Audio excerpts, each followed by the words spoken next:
இன்னைக்கும் தாமதமாக தான் எழுந்தேன். ஒரு 2 நாளாக மழை வரும் நம்பிக்கையாக இருந்துச்சு. இன்னைக்கு வெயில் நல்லாவே அடிக்க ஆரம்பிச்சிட்டான். வழக்கம் போல காலை உணவு கிளம்பியாச்சு. காலை உணவு திருப்தியாக சாப்பிட்டு முடிச்சாச்சு. அப்படியே நம்ம ரூம் பக்கத்தில் இருக்க கடையில் போய் ஒரு டீ குடிச்சிட்டு இன்னைக்கு கொஞ்சம் நடக்கிற வேலைலாம் இருக்கு, அதனால சன்ஸ்கிரீன்லாம் தடவிட்டு கிளம்பியாச்சு. அப்படியே போற வழியில இங்க ஒரு டீ குடிச்சிட்டு போலாம் தான் நிறுத்தினேன். ஆனா இங்க வேற ஒரு மேட்டர் கண்ணில் பட்டுருச்சு.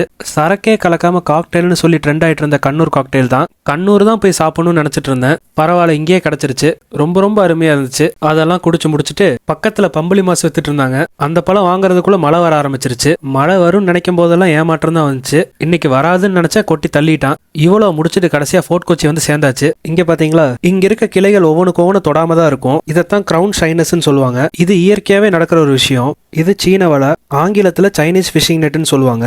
இது 14ஆம் நூற்றாண்டுல அப்ப இருந்த மாலுமி ஜெங் ஹீன்னு அவர் அறிமுகப்படுத்தி வச்சாரு. அதையெல்லாம் முடிச்சுட்டு அப்படியே அந்த அலைகளை போய் ரசிச்சுட்டு கொஞ்ச நேரம் நடந்து புறாவை பயன்படுத்திட்டு இருந்தேன்.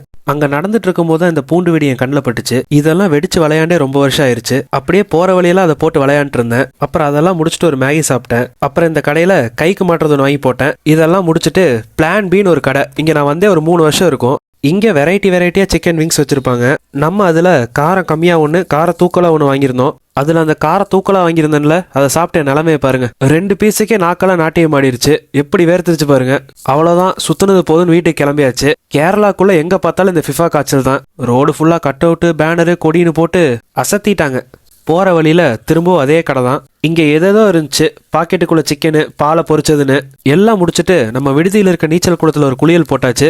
நைட்டு டின்னர் வாங்க போனோம். குடுகுடுன்னு ஓடியாச்சு. மதியம் பரவாயில்ல போல, நைட்டு சரியான மழை. அந்த மலையில இங்கதான் டின்னர் வாங்க வந்திருக்கோம். நல்ல வேளை காருக்குள்ள ஒரு குடம் இருந்துச்சு, அதோட உதவியால போய் டின்னர் வாங்கிட்டேன். அவ்வளவுதான், ரூம் வந்து சாப்பிட்டு இந்த நாளை முடிச்சுக்கிட்டேன். Bye bye.